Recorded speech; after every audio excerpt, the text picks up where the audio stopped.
Hi everyone, Stefano here from Sonixinema. Welcome to a brand new episode of Behind the Music. Today I'm excited to be speaking with composer extraordinaire Rob Lane. Rob is a BAFTA winner, Emmy-nominated composer known for his work on Cobra, A Discovery of Witches, Elizabeth, John Adams, and many more films and TV shows. Today we'll be discussing his journey, how he built up his career after film school, his composing process, and a lot more. Hi Rob, thank you so much for joining me today. Pleasure. I'd like to start by asking you about your journey. I know we both went to the National Film and Television School, which is a fantastic place, lots of great people around, ideal for meeting directors, producers, or other composers. You went there a lot earlier than I did. Was it around 1990? So I bet it was a lot different back then. Absolutely. It was 90. I was there from 92 to 94. And it was quite interesting to talk about, how I got there. I mean, I was brought up playing classical music. So I studied clarinet and piano from about 9 years old. I was really into the clarinet actually for a while. By about 16, I was quite good. Got into the National Youth Orchestra, but discovered that I was going to be number 7. Clarinet 7 out of 10. I thought I was going to be playing in the proms, and I discovered that actually only the first 3 were going to be playing in the proms, and the rest of us were there for kind of experience and teaching.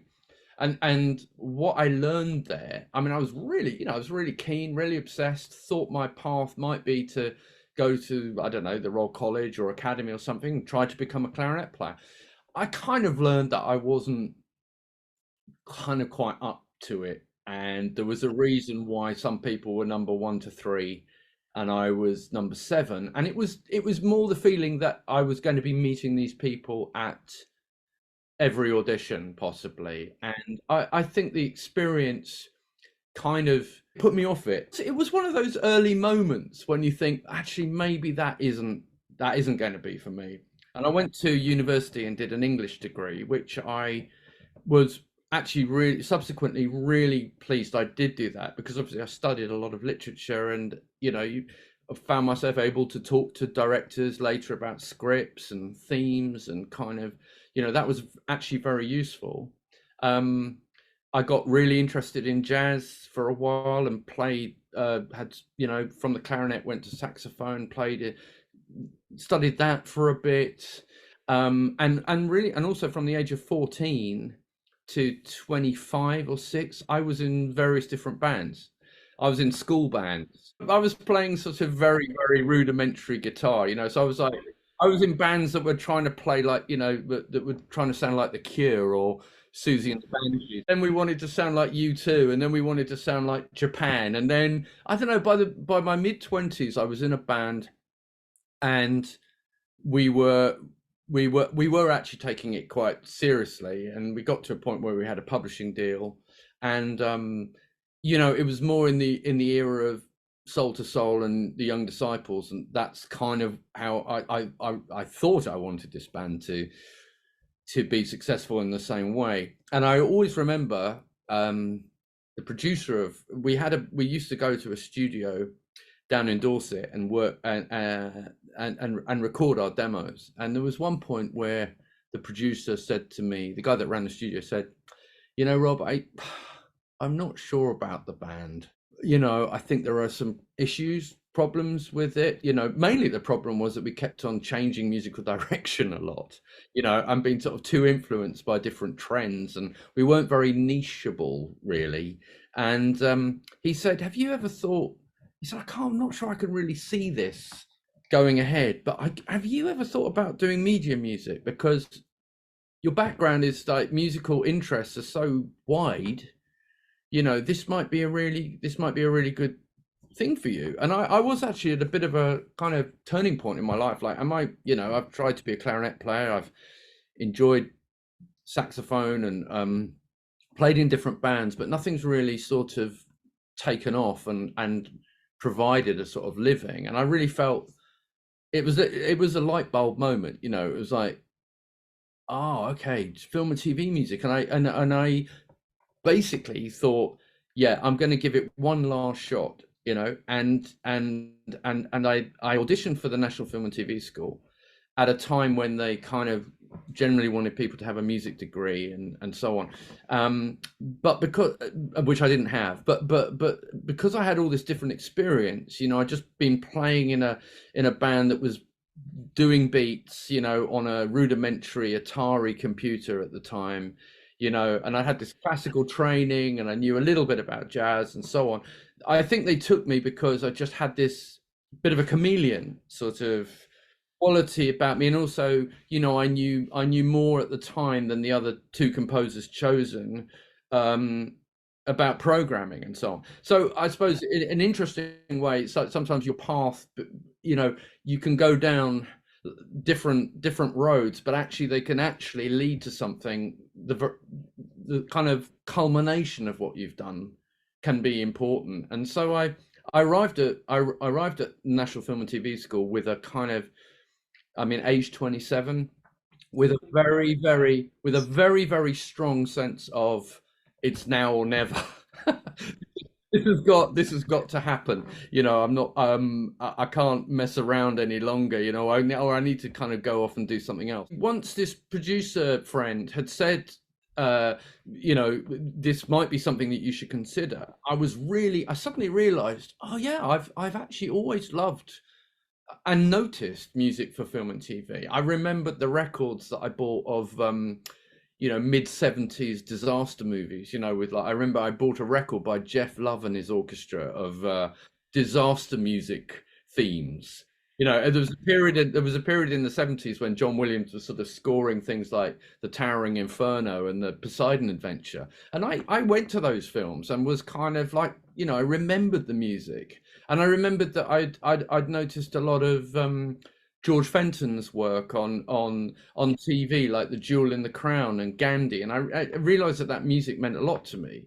I went there realizing that, you know, I love film and TV, and prior to getting into there, I did a short 3-month course at the London International Film School, which just introduced you to, and really it was just the history of film music, and it gave you a chance to meet some students.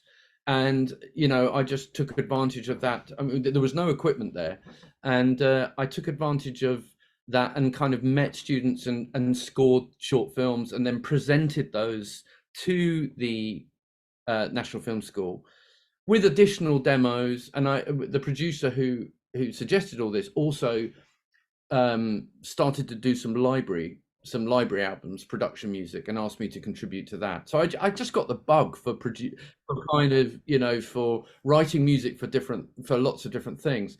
And I think actually, you know, so there was a developing passion there. And when I got to film school, it just so happened that I was there at a time when there were sixth and seventh year students who still hadn't graduated, and on a 3-year course. Yeah, I mean, because it was a very free atmosphere where, you know, the college just allowed you to carry on working on your debut low budget feature and using the facilities until, you know, so a lot of students there that had it was very free, you know, and under this guy called Colin Young, and some great stuff came out of there. But what happened was that a new director came in who was there essentially to stop all that and professionalize the course and just get things running a bit more smoothly. So a new director came in. Was it around 1993 then? So things became more professional then. I just happened to arrive at the film school where there were a lot of short films to score, because there were these directors that hadn't left, you know, and suddenly there was a head of the film school that wanted them to leave and needed them to graduate, and so two composers had an awful lot of work to do.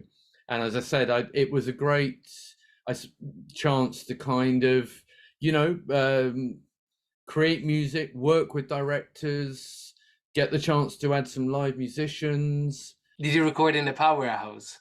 Yes, yeah, and I also had single musicians into cabin 3, which is where I spent most of my life for about 3 years. So that was incredibly useful, and I kind of formed. I mean, of those different directors, only one afterwards kind of came to me in a professional context. Um, there was one director who short I did their graduation film, and then when they got a feature, a sort of first low budget English feature, I ended up doing that, and so that was good. And somebody else also who I worked with there offered me a documentary, but mainly, I mean, I think you're working hard, you're sort of trying to improve your craft and so on, and everybody needs a bit of luck, and or a particularly useful kind of. And actually mine had my piece was really actually just before I went to film school. I had just a friend of mine said, "Oh, somebody I know, and actually his ex-girlfriend was making a short film for Channel 4. You should go up for that." Because I'd said, "Oh, this is what I'm doing now," and I did this Channel 4. It was called Short and Curly. It was basically a sort of 10-minute short film, and I did that for a director called Benjamin Ross, before I went to film school, just in 1992, just before I went there. And he came back to me during film school with his first feature, which was a low budget English film, called The Young Poisoner's Handbook, which was a really interesting film, a sort of black comedy about it was based on a true story of a famous serial killer called Graham Young, who was renowned for having poisoned various members of his family. And what was this opportunity came to me in the second year of film school, and it was just this massive challenge. I mean, actually, I only ended up, it was only a 25-minute score required, but actually it took me 3 months. It took me the whole of my summer in in in um in the NFTS. Basically, I stayed there working on it, and they wanted to record it in Munich with the Bavarian Radio Symphony Orchestra, and I had to go through this. It was just a huge baptism of fire, basically, to get this score done and get it recorded. And also working at the same time on the NFTS projects. Yes. So and it was like, so that was really in a way my break. As I said, there were other seeds that I was trying to sow. I was obviously, I feel like, as a freelancer and a freelance composer, you're looking for these opportunities to sow a seed. You have no idea if that seed will kind of grow into a tree or a relationship that will be sustaining. But that's what you've got to do. And as I said, of the many directors at film school, only two employed me subsequently. Many people did not actually continue into the industry, and but this film was very important, because what it meant was that at the end of film school, I'd done this low budget feature, and that interested an agent. And that agent was very important in getting me to pitch for a couple of TV shows. One was a drama documentary about Hillsborough, the football disaster, which was for ITV, which led to quite a lot of work after that. And the other one was the chance to do a family drama called Close Relations, where I really gelled with the producer, and she was instrumental in kind of introducing me to directors also at the same stage in their career, and getting me going. So it's sort of one thing led to another. I took these opportunities and just worked very, very hard. Probably way too hard, but it felt like these were rare opportunities, and I had to kind of really grab them and sort of and that led to I suppose it got me in the club, it got me through the door of TV. And then once you do work which is successful or other people like, it just gets you introductions to more people, and that's how at the time I built my career. Really, was it just, the work attracted other people. I suppose it's similar to nowadays at NFTS. You get paired with directors, producers, and out of them, you click with someone. And after school, hopefully, they can bring you in on their projects, and that could start things. That those relationships, it's relationships that build your career, whether it's you get on particularly well with a producer who then introduces you to other directors, or a director coming back to you, several times, gives you a chance to show different aspects of your work. I've been fortunate enough at times to work with some directors 4 or 5 times, one even 7 or 8 times, and each of the projects is different, and it gives you a different musical challenge, which then kind of shows versatility, shows it helps you widen your range and your voice, and just give you a chance to do different things. I went to film school very much in that mold of wanting to be able to score lots of different things, and that's the kind of policy that I've chosen. And there are some composers that get particularly known for a certain genres or certain styles, and that's great. There are others who are perhaps a bit more chameleon, and I I think we all composers want to have the opportunity to develop their range, and not just be stuck in Yeah, not being known as the documentary guy, the period drama guy, and yeah. you get stuck. Maybe you don't want to say no to more work, but also you want to show you can do other things that just that. Yeah, I mean, there was a period in my career in the early 2000s when, I did a lot of period dramas. I did several kings and queens, Elizabeth, Henry VIII, Charles II. They're all wonderful projects. It was a bit like they were a wonderful chance to explore, that different, that genre, and learn. And each time you did it, I hopefully did it a bit better, or kind of brought new influences to it. But you wouldn't want to get stuck in that. The variety is what's really can be really inspiring. Another point, we were talking about directors and opportunities, and at the time, did you realize or think that it might bring such big changes in your life in the future? It's an interesting thought. I mean, we often don't know how things will play out, so it's a good idea to always do our best, I think. Be a good team player, deliver on Yeah. time, be supportive. I think you don't know. I think you don't know when you work with somebody where it will lead. And some things that I thought might grow and flourish into big trees didn't. And other things that you thought, well, this person probably will just, I mean, this person will just maybe use me once because that's what they seem to generally do. Sometimes you get two or three more jobs from that. I think relationships are key. If you look at some of the greatest work done, it's often with these collaborations where a sort of shorthand and a trust develops.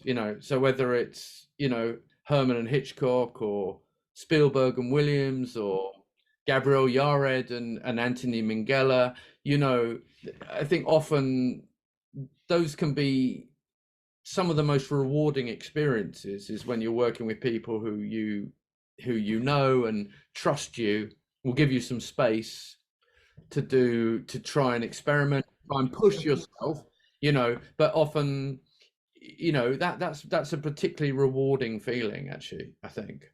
And I think I think that is the key to most successful careers, is returning relationships. Yeah, it happens to me and many others, I hope. Trust is important. I think nobody likes to be micromanaged, when moving it up or down and so on. I mean, if you hire me, hopefully it's because you like my music and you trust me.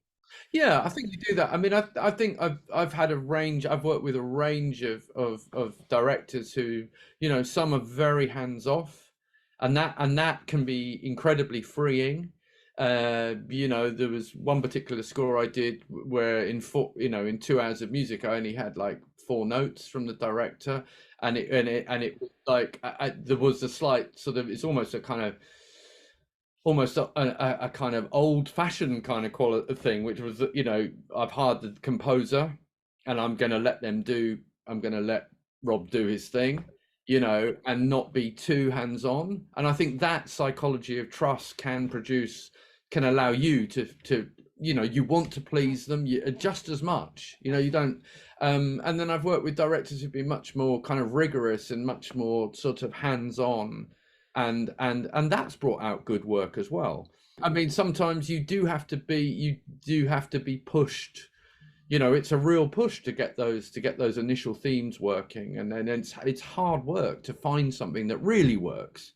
Not just is okay, but really is a bespoke kind of approach to the score. I've had even recent examples where I'm slaving away for 2 months on trying to create stuff, and nothing was accepted for 2 months, and then suddenly we kind of just got it, or we passed a kind of a stage of acceptance, and then there was very little kind of involvement after that, and I was free. So I think it's always on a spectrum, but I think as composers we always have to be aware that we're building relationships. Would you say after so many projects that you have a tough skin? I mean, when they give you feedback.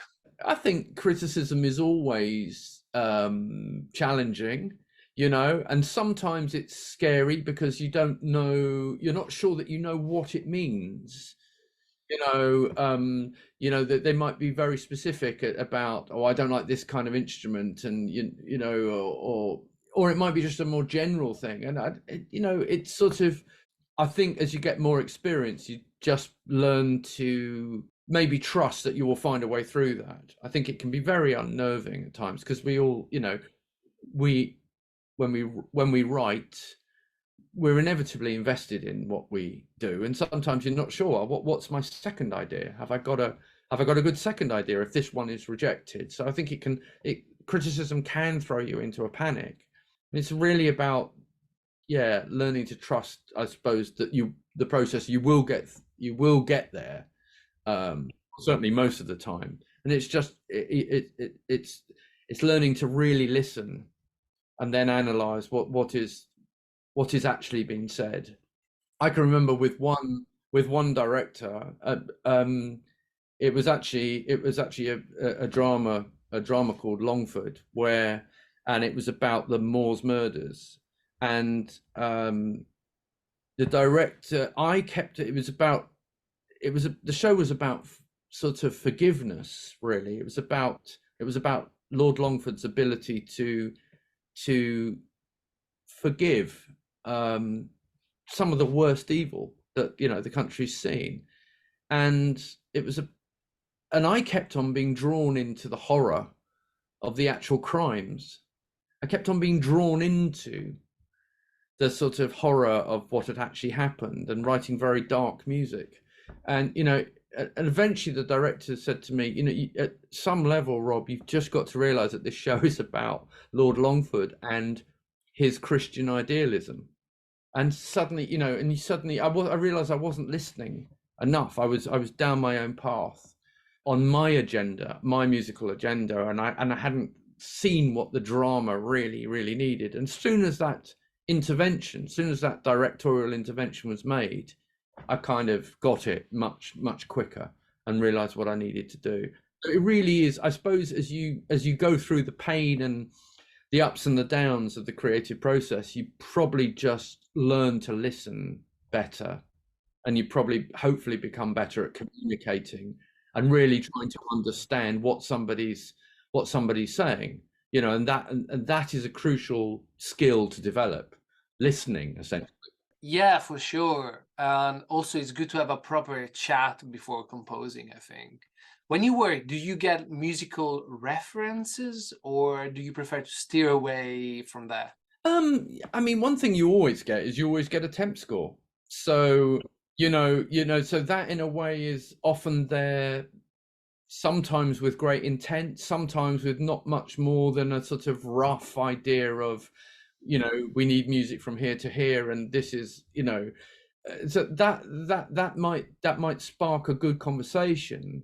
Um, you know, so much of it's about tone and um I remember, for example, on A Discovery of Witches, there was a lot of discussion. I mean, actually, one broadcaster felt that the project might be more in the sort of horror genre. They really were wanting to kind of up the horror level, and yet a lot of the story is a sort of fantasy romance.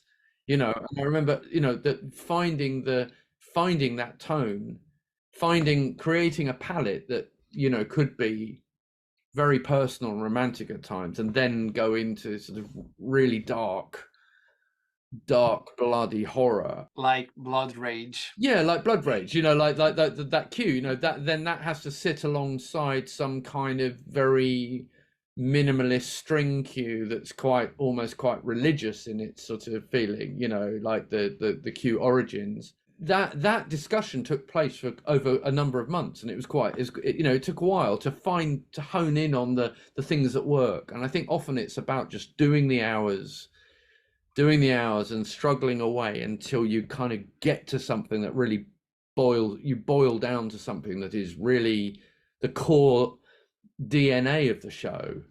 And if you can get that, sometimes it's really hard, but I think it's very much still about finding motifs and signatures and themes and working hard on those, because often you can be slightly panicking because some of these episodes might have 35 minutes of music in a 50-minute show. That's a lot. 3 weeks to write it. It's like can be quite terrifying. Now, I found that often you will spend an awful lot of time on the first 2 or 3 episodes just doing this musical world building, and then by the end you've only got 10 days to do the final shows. But and then you're really panicking. But then what you've got then is a series of themes which you can use. It's very much about really nailing it and getting to the core of it. And we're arranging and reorchestrating the themes from the first episode. I think otherwise I'd be terrified if I didn't have those themes and motives. You haven't really got much. You've got maybe situational music that kind of works okay in individual scenes, a bit like a temp. I mean, it's like we all want to obviously transcend the temp, and do something that's bespoke. But they throw everything in, sometimes from scores that have had huge budgets and thousands of hours and days by multiple people put, and they're just casually putting them into a TV show and say, well, maybe it's something in like this or whatever, and somehow you got to not panic and just keep working away at the coalface to build those themes.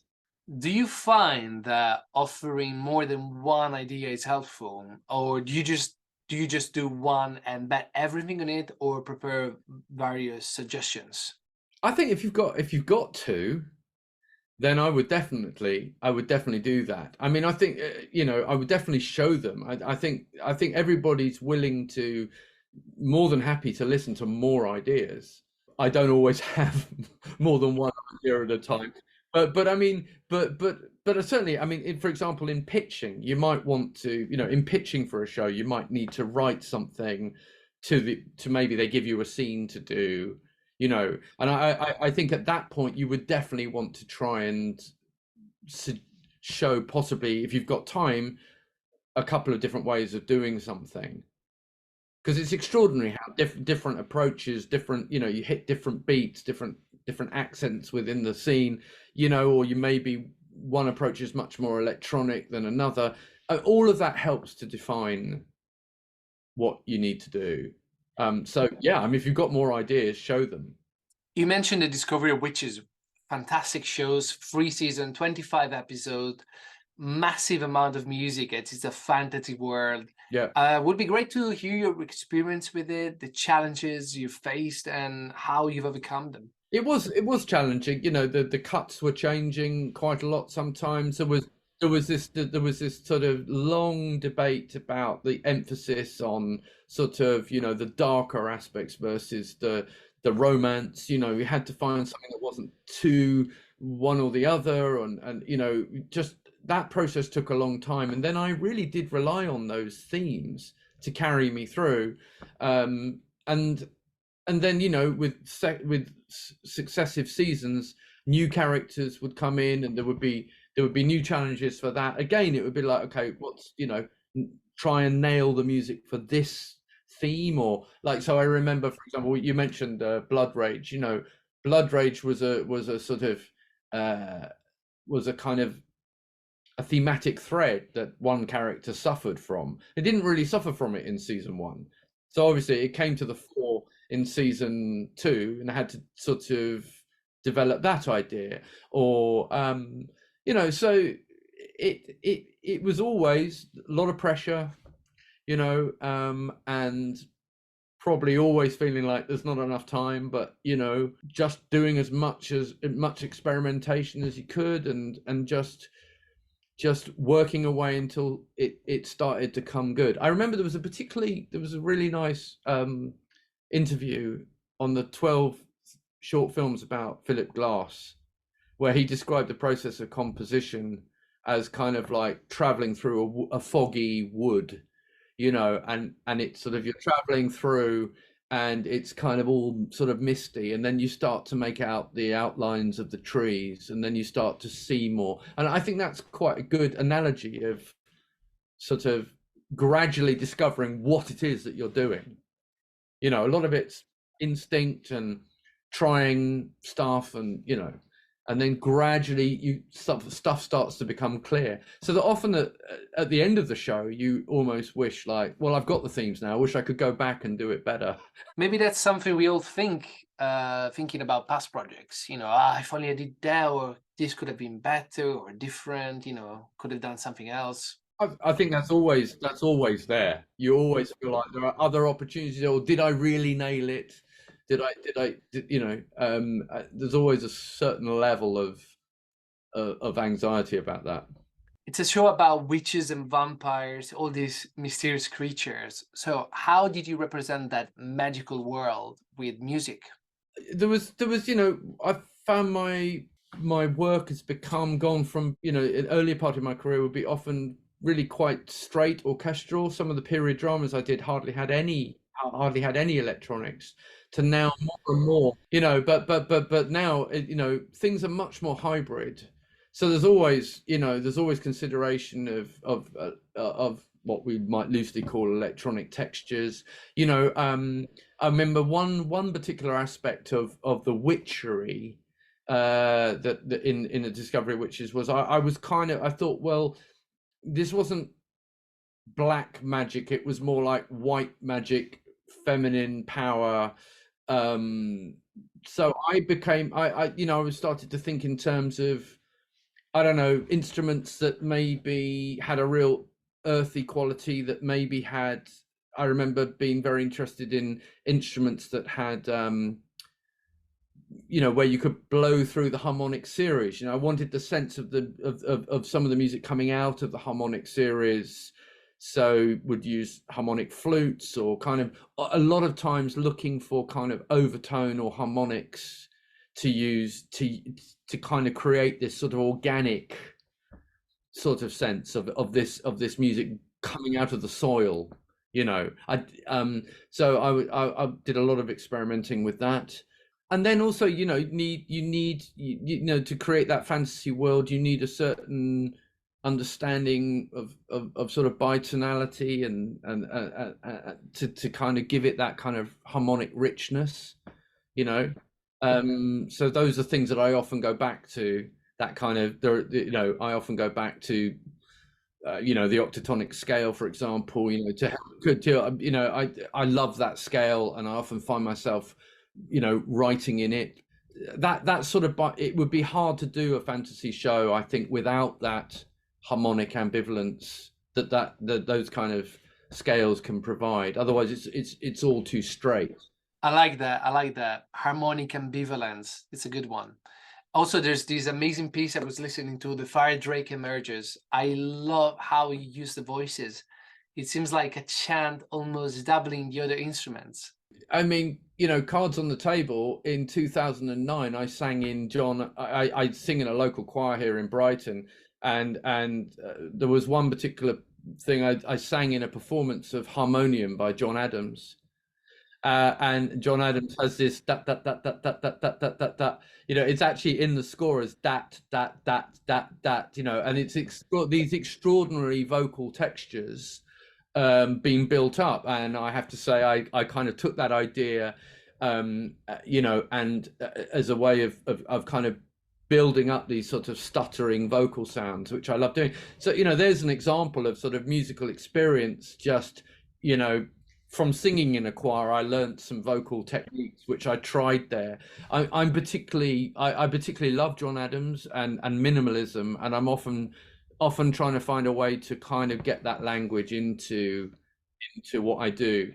Most of the time I can't, because the changes in the picture are too quick, and sort of those minimalist structures need a lot longer time scale to change. So often I'm still in that kind of roughly Wagnerian classical language of changing on certain beats and so on, that kind of rather operatic style of composing. But there's an example of kind of hearing something that I loved, learning about it, studying it in the score, happened actually to sing it. Then suddenly you've got a sort of interesting technique that, I'm going to try this in this particular cue. I mean, I would recommend to anybody listening to Harmonium by John Adams. It's one of the great 20th century pieces. Noted. And not that John Adams that we can see in the background. That's a different, actually, funny enough, it's a very good segue. That is John Adams, the second American president, who I did a series for HBO back in 2008, and that was about John Adams, the second American president, not John Adams, the composer. So, and that was a great challenge to do that. You said 2008. 2008. Was it already there, this hybrid mix of electronic and orchestral? No, you see, there again, you see, I think that particular point still very orchestral. It was Americana. It was sort of, more influenced by Copeland, but but all that sort of, and American folk music. And it was, and in that way, it was kind of quite straight and pure in that sense of it. Like, I certainly did a lot of study at the time of American folk music and tried to get that into it, and was aware of all the other Americana that was also being written at the time, by people like, I don't know, Trevor Jones with The Last of the Mohicans, and all, James Horner and all that sort of stuff. I think everything you're hearing kind of, you're partly in a way writing in response to. You can't not be, if you hear something that you particularly love, it's something that you want to kind of absorb at times into your own musical language, into your own voice. I think we're always mixing influences. It's just how well we do it. Yes, that's true. And to confirm what you were saying about this hybrid tendency, if John Adams was released today, would he only have orchestral music? I'm not sure. I've had people say, I've done things in that area since, and I've had people would now say, yeah, you might even have a director saying, oh, I just don't like strings. you see, there's a question. There's a question in point. It's like, you know, if you dug into that, you probably would find that what that actually means is, don't give me old fashioned. Don't give me, you know, what you're really hearing in that is a desire for something new, you know. And you know, it might be that to that director, strings equals, you know, the typical a more traditional Hollywood score. And actually, you might find that you could put strings with more electronic textures or something, and it would be accepted. I mean, there's an example going back to what we were talking about. Whereas if somebody says that to me, initially I just panic because I'm thinking, how am I going to do? You know, how am I going to do that? And then perhaps the experience tells you that it might not be literally, I don't want any strings. Yes, like Michelevi, Jon Johansson, you know, this kind of modern string writing. Exactly. If it's used, and that's a really good challenge, just to sort of to update your. I think we're always being challenged to update our musical language. I think that's how film music evolves. You know, we don't sound like we did in the 40s or the 50s or the 60s, but you know, something is retained from all those, and often reworked, or kind of, you know, there are musical archetypes which are very hard to get away from, but they're being sort of kind of reprocessed, if you like, by each generation, you know. But and in that, film music moves on a bit. And also it connects to what you said before about listening and understanding what's really been said. Director said he doesn't like strings, but is that really what they mean? I had one person say, I just don't like violins. It's all too, you know, soppy and kind of you know, and sort of melodramatic. But actually, that so what that meant was, maybe that person was trying to tell you something about their personal preference for sounds lower down. You know, it wasn't. I think sometimes, you know, you hear a criticism from a director and it feels like they're throwing the baby out, or throwing numerous babies out with the bathwater, you know, and they're sort of pulling away the props that you're used to kind of composing with these big sweeping statements. But often I, I think it ends up being essentially just the same old challenge. Bring something new. I think that's something we should remember. We sometimes go to our usual course, somewhere we know, but in that way, we don't really evolve much. We just stay in our comfort zone, in our bubble. Absolutely. I mean, you know, and you know, particularly when you're under time pressure, it's tempting. You're all, you know, you're sort of, you do often start with where, you know, something you know might work.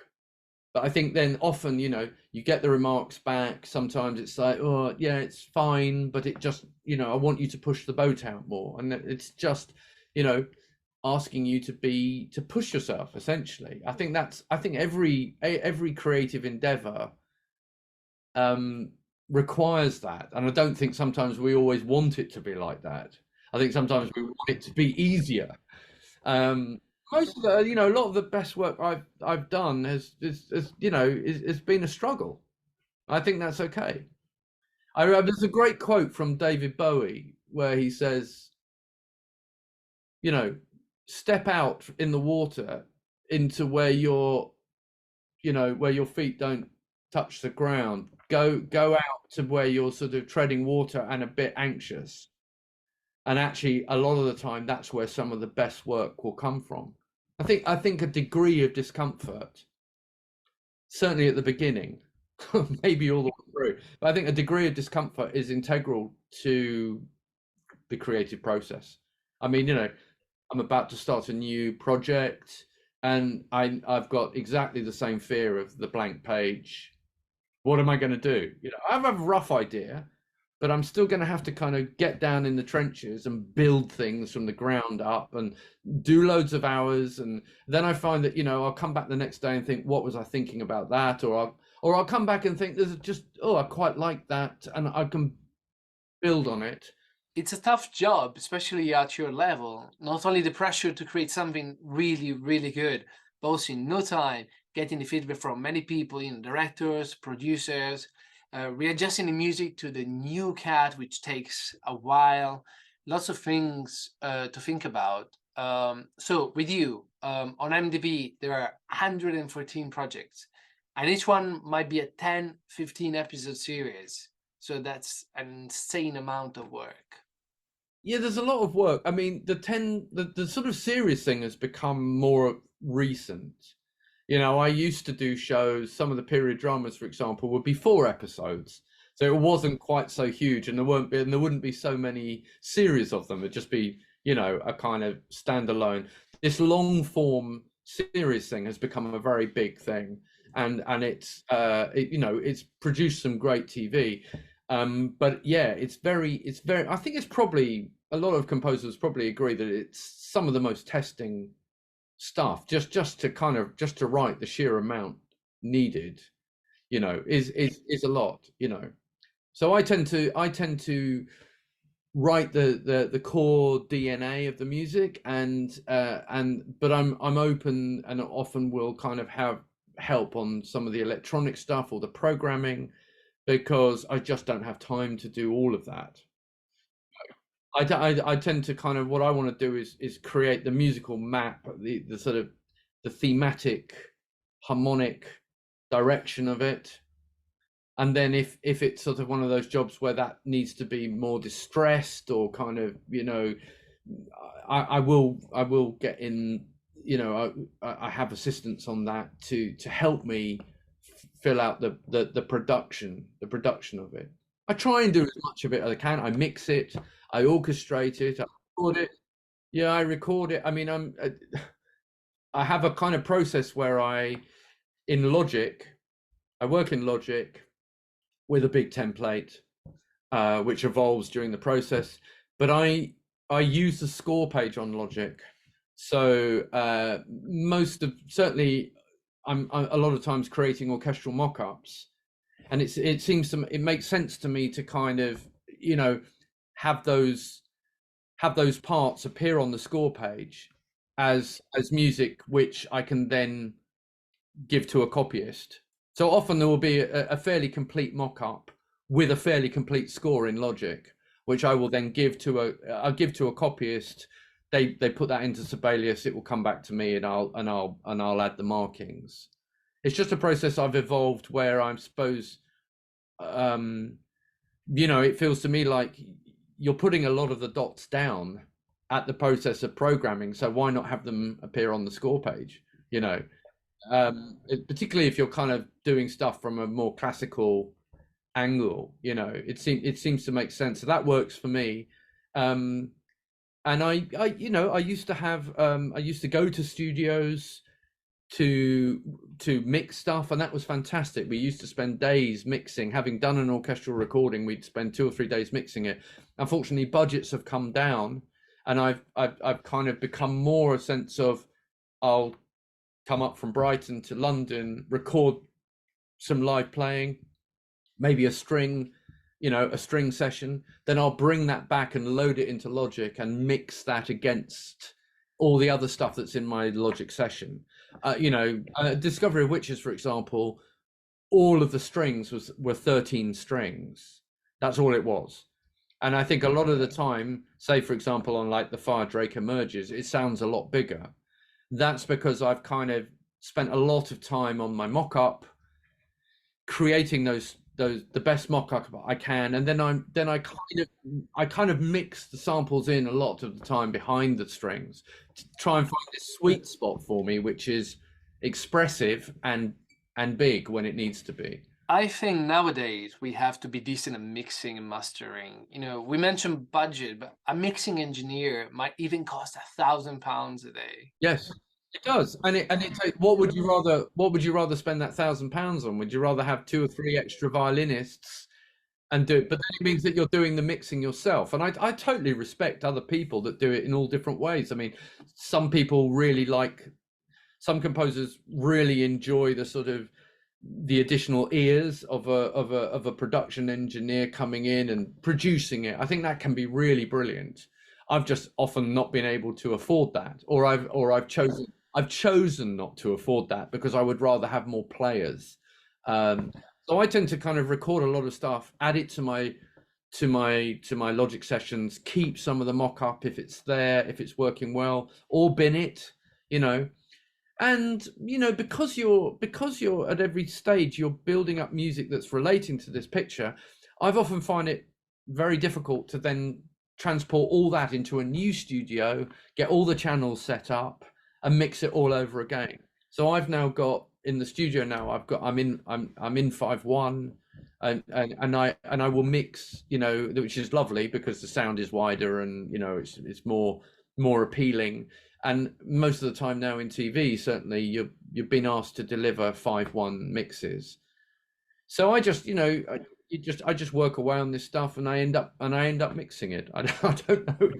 It's a good idea, but with everything you do, your ears get better, I think, over time, and you get better at judging. But where I need a lot of help is more in the sort of the production of the programming, the pulses. That's where I kind of seek outside kind of help, and put that all in together. I mean, I'm developing my electronic chops, but they're not as big as the orchestral ones. It's hard to find good sounds, pulses. I'm not even sure what's the best ones. Serum, Omnisphere, Zebra. I like Omnisphere. I like Zebra.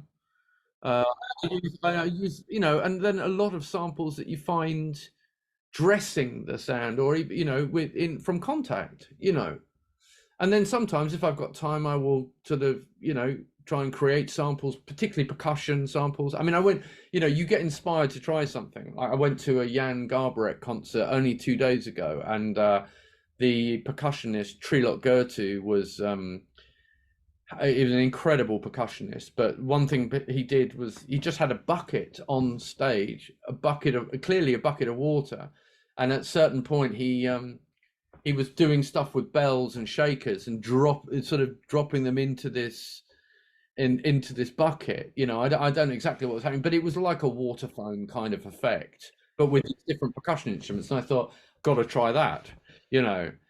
And he had some spring drums, which I noticed I've got a spring drum which I haven't got out for ages. I thought I must get that out and kind of see what that might do. So I do a bit of that, but it's not as fundamental to my process as other composers. I wanted to ask you, as you said, you've worked so hard. How did you balance work and family? Do you have any tips for up-and-coming composer interested in the subject? I mean, with great difficulty. I probably spent the first 10 years of my career working like an absolute lunatic, and I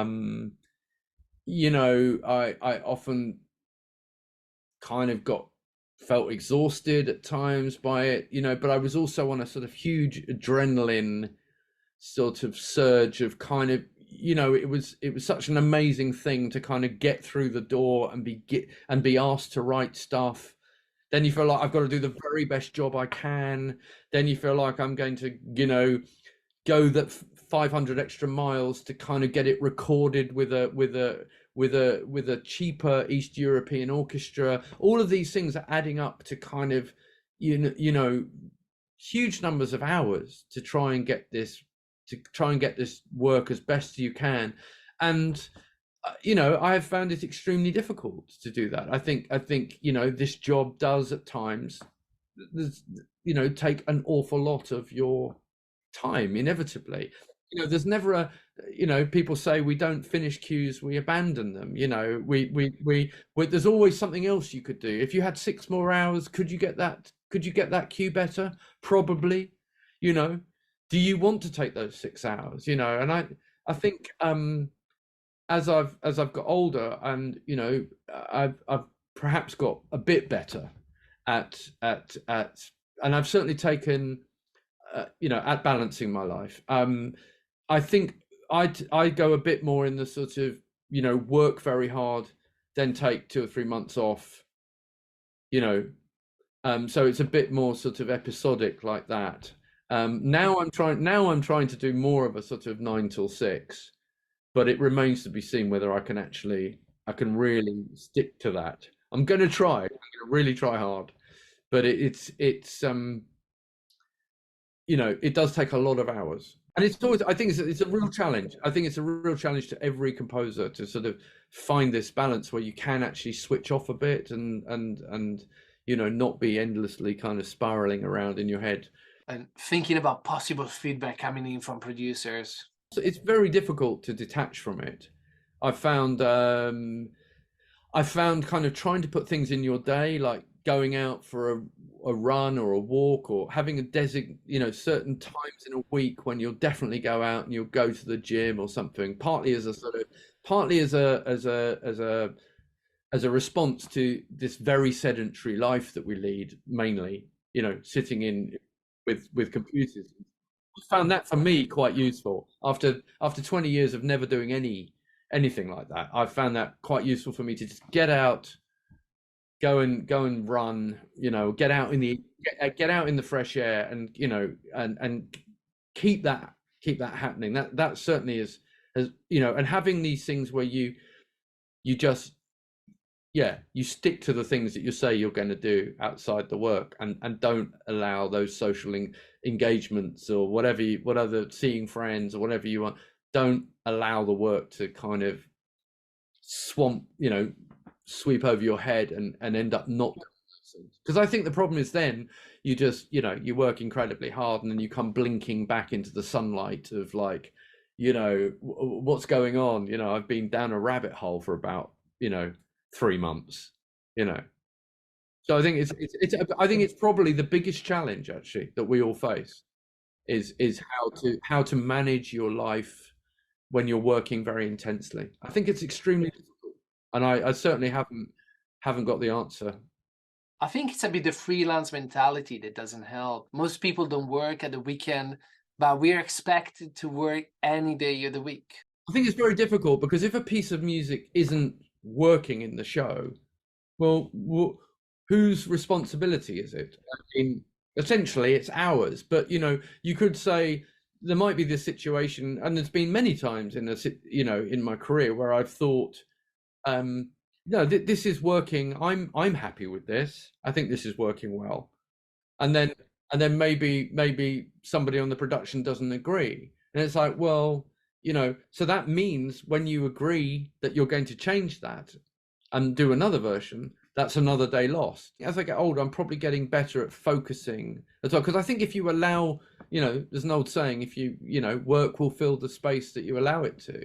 It's like if you think to yourself, well, I'm going to do an 80-hour week of this day, you might spend the first 6 hours of that just procrastinating and not doing very much. I think it's good if you know that you are definitely not going to be working the weekend, you will probably work harder on the hours that you've got. That's a good point. My son is not nursery, and I work 9 to 5, really focused, very hard, and I don't want to work in the weekend. I want to spend time with my family. It might happen that I have to work, like happened last weekend, but in general, I think we should all spend time with our loved ones, and that's how it should be. I think that is how it should be, and if you can maintain that, that's really, really great. I mean, I think. But I think the actual truth is there's a lot of struggle around this issue, because as a freelancer you're always essentially trying to please. You're always trying to please the client. You don't want them to be. It's very difficult to say, I think this is good enough. This is what you're having. And so that you can then take the weekend off. I don't think I've ever done that. I think I've always done any notes or corrections that have been asked of me, sometimes to the detriment of my presence in family and social life. I think the other thing as well is, I think you can't get around the maths of it.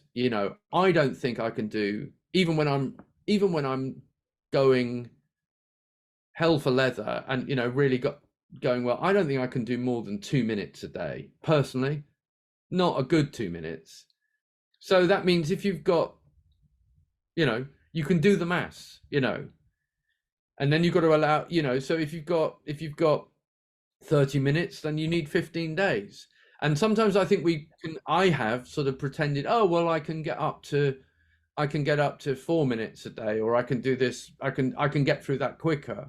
And obviously there are times when you do that, but actually you do it because you do those days in the nights, or you work ridiculously long hours, and I think most people want eventually to find a better balance. I think it's very hard at the start of your career.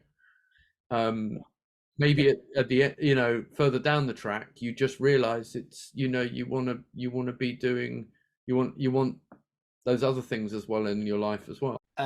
I have a question. So if you had 10 million pounds, for example, or a big amount of money, would you still be working as a composer, or would you do something else? Good question. I think I'm still fascinated. I do write the occasional concert piece, and I think that I still would like. I'm just still fascinated by music, and learning about it, and learning to write it, and you never feel like you've come to the end of it, and so I think I still would create stuff just for myself.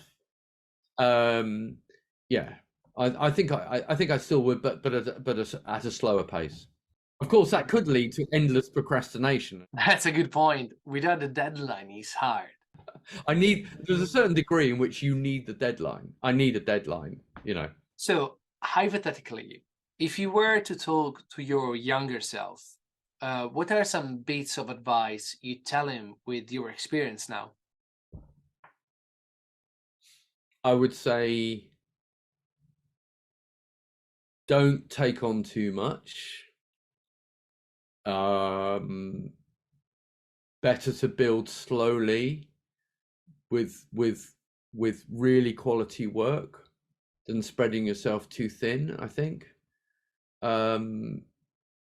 It's very hard to say no sometimes because you always see potential, but I think a bit of agonizing about the choices.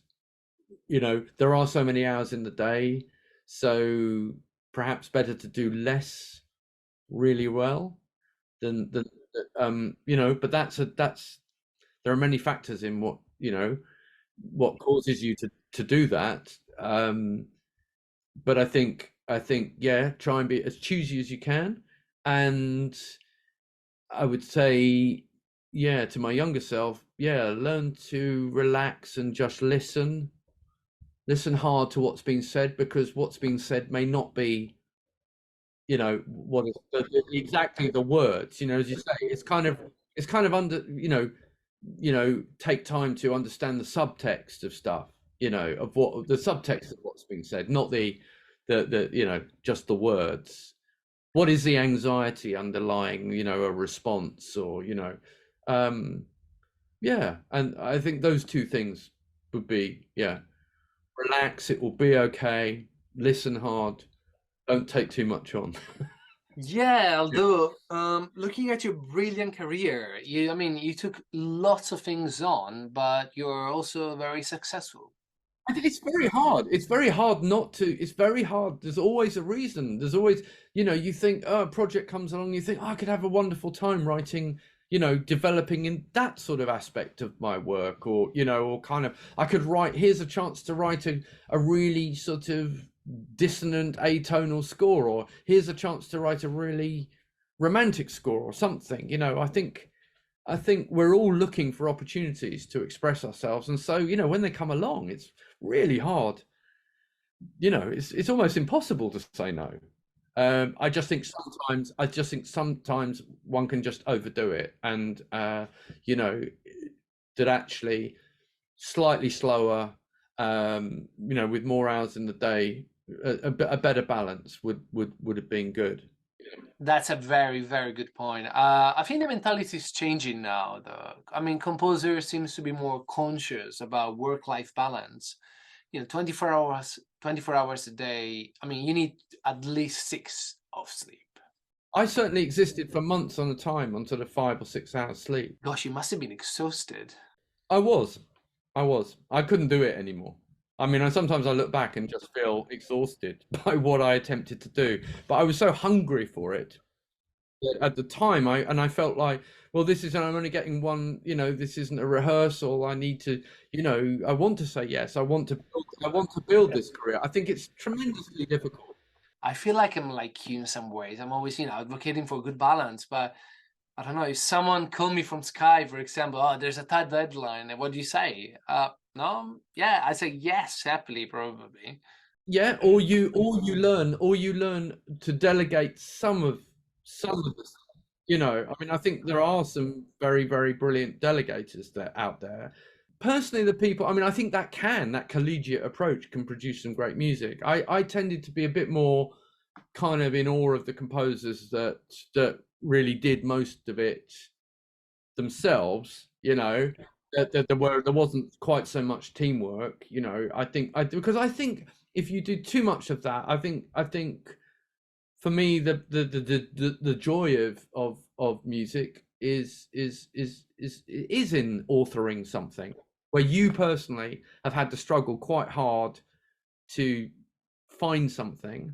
I think it's very rewarding. If I just delegated that entire process, I'm not going to be feeling that. But needs must these days. Change schedules are constantly changing. It is a very effective way of working, and certainly some delegation should be attempted, I think.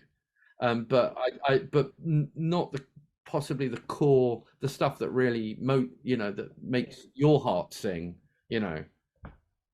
Otherwise, you're just managing other people's input. Okay, as a last question, is there something you're working on at the moment that you could share with us?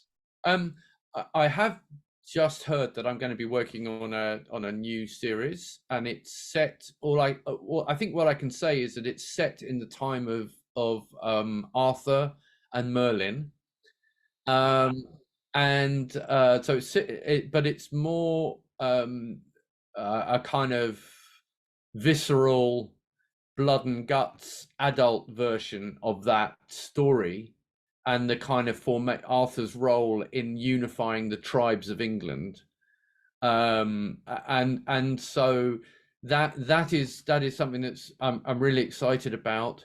I have been in this territory before. I did Merlin back in 2007 for 5 seasons, and it's lovely to be able to revisit this kind of fantasy mythic thing, but with all the time that's passed, there's a new approach to be had. So I'm finding interesting instrumentalists, who play very old instruments, and then the director is asking it to, of course, feel relatable and contemporary. So it's not, we're not going very heavily period drama. It will be that hopefully interesting mix of ancient and new, and I just think it's a great new challenge. But I'm literally right at the beginning, and got that slightly panicking feeling of like, okay, I think so again, it's just like we're back to what it always is about confronting the blank page, and trying to fill it with something, musically decent. So yeah, I'm excited about it, but it's going to be a lot of work, a lot of hard work. Sounds great. We can look forward to that next year. Sometime next autumn, I think. Yeah. Rob, thank you so much for talking with me today. It's been a real pleasure, honestly. I mean, so many good points, and it was really inspiring to hear about your journey and your composing process. Right. Well, it's been a pleasure talking to you. Speak soon then. Take care. Okay, bye.